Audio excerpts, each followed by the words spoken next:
Dans l'histoire du football moderne, certains joueurs brillent par leur marketing, d'autres brillent par leurs statistiques, et puis il y a ceux qui brillent quand tout le monde les attend au tournant. Ángel Di María fait partie de cette troisième catégorie.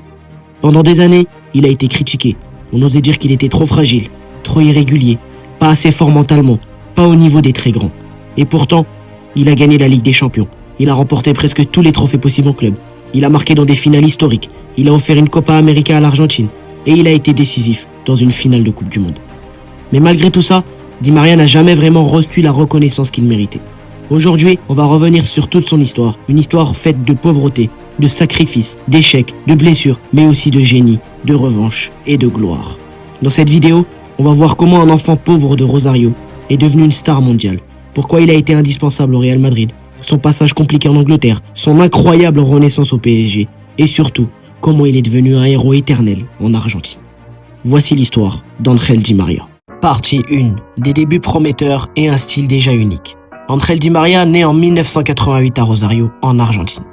Très jeune, il se distingue par quelque chose de rare, sa manière de courir avec le ballon. Même enfant, il semble toujours déséquilibrer les défenseurs. Il est très maigre, très léger, mais extrêmement rapide.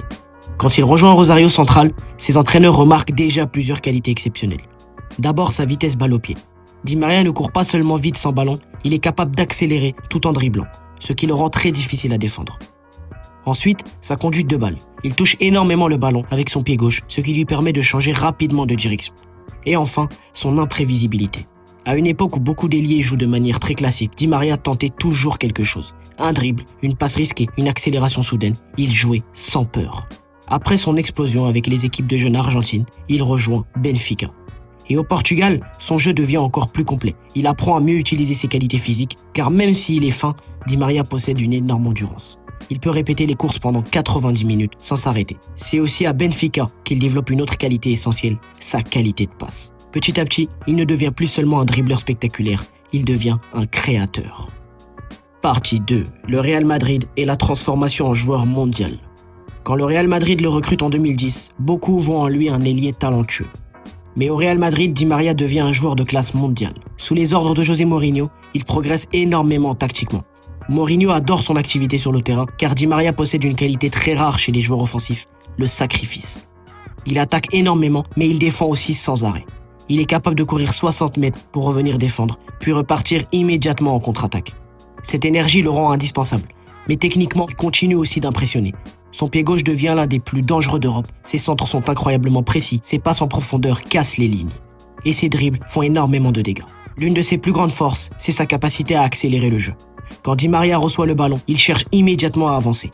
Il joue toujours vers l'avant et dans les grands matchs, cette capacité devient une arme énorme pour le Real Madrid. Exemple en 2014 lors de la finale de la Ligue des Champions contre l'Atlético. Il réalise probablement le match le plus important de sa carrière en club. Ce soir-là, il est injouable. Il élimine les défenseurs en 1 contre 1, casse les lignes balle au pied et crée constamment du danger. Même sans marquer, il est élu homme du match. Et cette finale résume parfaitement son style. Un joueur spectaculaire, généreux dans les efforts, capable de faire exploser une défense à lui tout seul. Partie 3. Manchester, le PSG et son évolution. Quand Di María rejoint Manchester United, beaucoup pensent qu'il va dominer la Premier League. Et au début, son talent saute immédiatement aux yeux. Il marque des buts magnifiques et réussit des gestes incroyables. Mais le championnat anglais est très physique et très intense. Di María a parfois du mal à supporter cette pression constante. Son passage à Manchester reste compliqué. Mais techniquement, il montre encore des qualités exceptionnelles. Sa créativité, sa vision de jeu et surtout sa capacité à inventer des actions que peu de joueurs voient. Après cette période difficile, il rejoint le Paris Saint-Germain. Et à Paris, il retrouve totalement confiance. Au PSG, son jeu évolue encore. Il devient plus intelligent dans ses déplacements, moins basé uniquement sur la vitesse. Il commence davantage à utiliser sa qualité de passe, sa lecture du jeu et son intelligence tactique. Il devient même l'un des meilleurs passeurs d'Europe. Il deviendra plus tard le meilleur passeur de l'histoire du PSG. Ce qui impressionne aussi chez lui, c'est sa polyvalence. Il peut jouer ailier droit, ailier gauche, milieu offensif, voire relayeur dans certains systèmes. Peu de joueurs offensifs sont capables de s'adapter au temps. Ángel Di María a toujours été présent dans les grands moments et dans les grands matchs du PSG. Et malgré toutes les stars autour de lui comme Neymar ou Mbappé à l'époque, Di María reste souvent le joueur qui équilibre l'équipe, le joueur capable de faire le lien entre le milieu et l'attaque. Partie 4. L'Argentine est le joueur des grands moments. Avec l'Argentine, Di María a longtemps été incompris. Pendant des années, il reçoit énormément de critiques. Mais ce que beaucoup oublient, c'est qu'il a toujours répondu présent dans les grands matchs. Et ça, très peu de joueurs peuvent le faire. Car Di María possède une énorme force mentale. Même après les blessures ou les critiques, il revient toujours. Et surtout, il garde cette capacité à tenter des choses dans les moments de pression. En finale de la Copa América 2021 contre le Brésil, il marque un lob exceptionnel. Puis, en finale de Coupe du Monde 2022 contre la France, il réalise encore un énorme match. Il provoque un penalty, il marque un but magnifique. Ses performances montrent encore une fois toutes ses qualités. Ses appels intelligents, sa vitesse, son calme devant le but et son intelligence dans les grands matchs. Mais ce qui rend Di Maria vraiment spécial, c'est qu'il combine le talent et les efforts.